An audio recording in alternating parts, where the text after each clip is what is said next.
What's going on, y'all? I hope y'all doing real well. I hope y'all feeling good, man. I got a personal video I want to shoot right quick, and I hope that y'all just rock with me for a little bit. Good. This one, I want to talk to y'all about, man, about how hatred can be, and how love can slowly become hatred when you don't notice it. Cause when I sit up here and think about it, man, it's never been nobody on this earth I really was just disgusted and hated more than my own mother, bro. And I'm real fluid with my feelings. I like to be as honest as I possibly can. So yeah, I'm gonna use the word hatred because that's exactly what I've been dealing with for quite a while now. About probably since I was 9, I think. It was never really like a sense of physical abuse necessarily. It wasn't none of that, but it was like mental and emotional abuse type shit and verbal abuse. Certain things that just don't have to be said.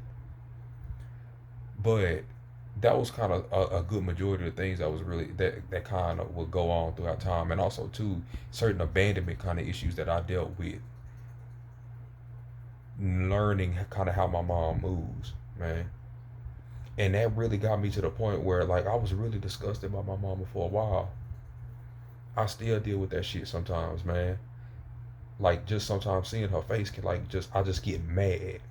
I just get furious. I just get angry because of all the stuff that was done before, and then also too a lot of the stuff that was kind of just like that's like backing up on me kind of thing. Like my mind will go back into the past, I think, because it's something for me to learn, and I'll acquire like new knowledge type shit. Like just certain things like, oh, you have nothing type shit that will be said to me, or oh, you just went downhill, or oh, why you know when you gonna do this and do that and kind of stuff like that, instead of actually encouraging and supporting or whatever. Like you would do these kind of things, but then you would still claim to love me when I'm not around. You would tell other people that, oh, I'm doing this and doing that and whatever, blah blah blah. No, you don't. You don't really love me like that. What you're doing is that you're using the things that I've accomplished or the things that I've learned as bragging rights. And that made me think, bro, because like I said, during my spiritual awakening, I'm more tuned in tone with my feelings. I can understand, okay, what am I feeling right now? Because now I'm so connected, I can feel the feeling just so much more passionately. And I sat and thought about it because I was just like, man, I don't want to hate my mama like this no more, bro. I really don't want to. I don't want to think about, shit like, man, I can't wait till you check out type shit. Cause my anger would go like that far. And I began to realize I only felt that way because of how much love I had for my mama. And I felt like I said this before in another video, but I'm venting right now, so just rock with me. But it was only because of how much love I have, wanting to see, good happen, you know, wishing that we could work together more, or what would life have been like if we did work together better. And I'm not claiming to be perfect, nothing like that, but I know for a fact I never had the intention to really bring bad energy to nobody. That's one thing I can say without a doubt. Some of the things that she would say will literally be to try to like hurt my feelings type shit. To really try to just break me down at times. And when I started thinking about that, I was like, man, I don't want to feel this no more. Let me take a different approach towards this instead of just rage. Because this hatred ain't gonna do nothing. I don't want to carry hatred with me, especially now that I'm just more love based. You know, I really don't want to do that. That's why I'm thankful for this whole awakening. I'm going through what's called a Kundalini experience. I'm still learning more about it, but it going back to what I was saying, it's just like let me look at how you are. I began to kind of like study her more. That's another reason too why I was like my mind to go back to past things that were said, and I looked at how my aunt and how my uncle are. Well, how my uncle was, he passed away in 2018, but how my aunt is, and they all suffer from the same thing. In my honest, professionally unlicensed opinion, and that is they seek validation through external things, bro. And when you doing that kind of stuff right there, to me that says you didn't get the love that you needed from your parent. Because at times that's what I was trying to do by getting as many games as I can, by always trying to be around friends and being around other people, because I didn't feel secure and comfortable enough to be by myself. I didn't feel like that I was good enough. You know what I'm saying? I'm seeing these same things kind of like in my elders will say that. And that lets me know, like I said, it was the way how your mother was raising you. A friend of mine, she told me a while back ago, she said that she looked at her mom's siblings and stuff like that. She told her grandmother straight up, she said, Granny, I can understand one kid maybe not going down the right path or whatever, but all three of your kids messed up. It was something that you did wrong. To me, that's just what it says, because she looked at how her grandmother is, and that's the same thing how I'm looking at it too. Like, my grandmother's real timid, almost afraid of the world. And I'm not trying to bring no bad vibes or nothing like that, but she don't leave her bed. You know, I don't know if anybody heard of that before. Some there are grannies or people who just can't leave their bed. Some are disabled. Some do it just purely by choice. Like, I can't tell you the last time my grandmother probably got fresh air. You know what I'm saying? Like, literally. And when I look at what it is that she focused on, if I was to bring something to her, like, hey, Big Mom, I'm really enjoying my YouTube videos. I'm really getting good feedback from people. I really can see this going somewhere in the future. She'll say something like, oh, okay, well, you can do it, go ahead and do it. Literally, that's it. Just those few words. But I tried something one day a while back ago. I was talking about something dramatic, just some typical not help you bullshit, or just some sort of drama. That was what going on in my workplace at the time, or something, or whatever. Immediate attention was given to that. Immediate energy was put behind words. It was going in on it, maybe this and that or whatever. That's focused on negative things that isn't aiding you. Another example, she could tell me the whole death toll of whatever's going on in the news, or whatever event, or whatever's going on. She could tell me the whole death total and what's been going on with this, how they researching this or whatever. That's focused on negativity, the first one. And the second one with the news is focused upon fear. But when I try to bring something positive, something enlightening, immediate focus was gone. And I can only imagine some of the things that my aunt, uncle, and mother went through as kids with a mother with that kind of mentality.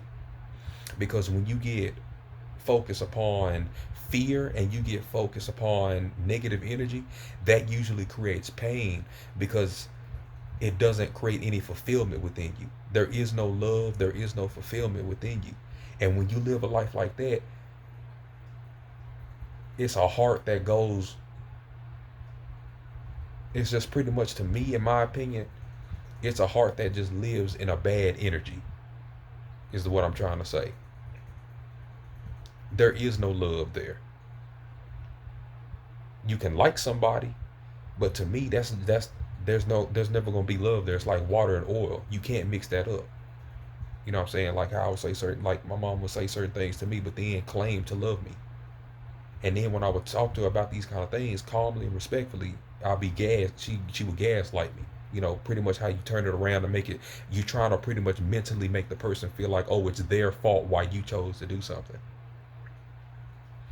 instead of just actually listening and having a conversation and seeing where the person's coming from. The first thing you on is the defense mode because you feel like you're being attacked. Those are insecurities and fears and doubts and stuff like that. These things came from the pain from my grandmother's way of living. My grandmother, in my opinion, passed her pain down to her children without even knowing it.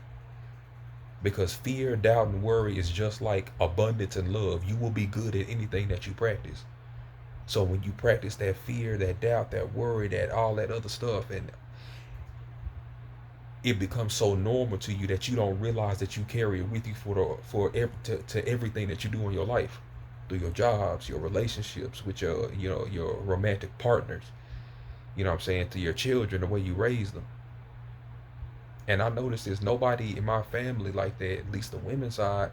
I think it's like maybe one really have had like a husband You know what I'm saying? Not saying marriage is everything, but just like a soulmate, a twin flame, somebody that they really connected with on that long term basis that they wanted to integrate into their family like that. So to me, it's a generational pain that's just been passed down from parent to child, parent to child. Now, on the flip side of that, though, due to this spiritual awakening, I began to understand how I feel and realize, okay, I don't want this feeling. So let me understand. Let me put some understanding in the mix of it. When I started to understand, it got me to that point that links back to the video I shot. I think it was yesterday or something like that. It's 12 o'clock now, so I don't remember. But it was the one about experience. The universe is changing the ways of the world. The universe will put the chosen ones in with families who the universe is already aware that they're not going to mix. A chosen one who's born with a natural sense of awareness, a sense of doing things differently, of being ambitious to innovate and change the tide, isn't there to fully integrate with the family like that. It's meant to change the course of the family. People like me and other people that I know have dealt with these kind of things. We're here to change the course of the family. But our mind is telling us, okay, this is family, this is blood, stuff of that nature. But our heart is telling us, we may not belong with we don't belong with them. And it's a lot of confliction that comes within us during the time of it, especially during the spiritual awakening part.